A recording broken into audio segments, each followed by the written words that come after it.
భార్యని 59 ముక్కలు చేసి సూట్ కేసులో పెట్టాడు ఒక ఐటీ ప్రాజెక్ట్ మేనేజర్. అసలు ఏం జరిగిందో చెప్తా వినండి. ఆయన పేరు రాజేందర్, 36 సంవత్సరాలు. భార్య పేరు గౌరీ, 32 సంవత్సరాలు. వీళ్ళిద్దరికీ పెళ్ళై 2 సంవత్సరాలు అవుతుంది. వీళ్ళిద్దరూ మహారాష్ట్రకు చెందిన వ్యక్తులు. ఆయన బెంగళూరులో ఐటీ కంపెనీలో ప్రాజెక్ట్ మేనేజర్గా వర్క్ చేస్తున్నారు. ఇద్దరు బెంగళూరులో రెంటెడ్ హౌస్లో ఉంటున్నారు. మొన్న థర్స్డే ఏమైందో తెలియదు, ఇద్దరి మధ్య గొడవ అయింది. ఆ గొడవలో ఈయన ఆమెని దారుణంగా కత్తి తీసుకొని పొడిచాడు.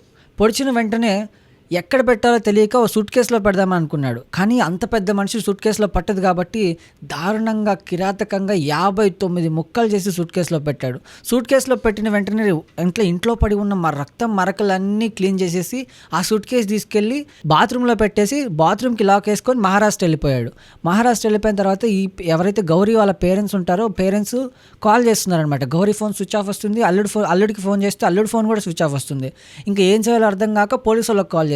పోలీస్ వాళ్ళు వచ్చి అక్కడ ఏం జరిగిందో చూద్దాం అనుకుంటే డోర్ క్లోజ్ చేసింది. వెంటనే పోలీసు వాళ్ళు డోర్ బద్దలు కొట్టి ఇల్లు మొత్తం గాలిస్తే బాత్రూంలో ఒక సూట్ కేసు దొరికింది. సూట్ కేసు ఓపెన్ చేసి చూస్తే 59 ముక్కలతో వాళ్ళ భార్యని కిరాతకంగా చంపాడు. పోలీసు వాళ్ళకి ఏం చేయాలో అర్థం కాక హస్బెండ్ కాల్ రికార్డ్స్, అక్కడున్న మొబైల్ డేటాని వీళ్ళు పరిశీలిస్తే ఆయన మహారాష్ట్రలో ఉన్నాడని తెలిసింది. అప్పుడు మహారాష్ట్ర పోలీసులు వెళ్ళి ఆయన పూణేలో అరెస్ట్ చేశారు. ఇంకా బెంగళూరుకి తరలిస్తున్నారు.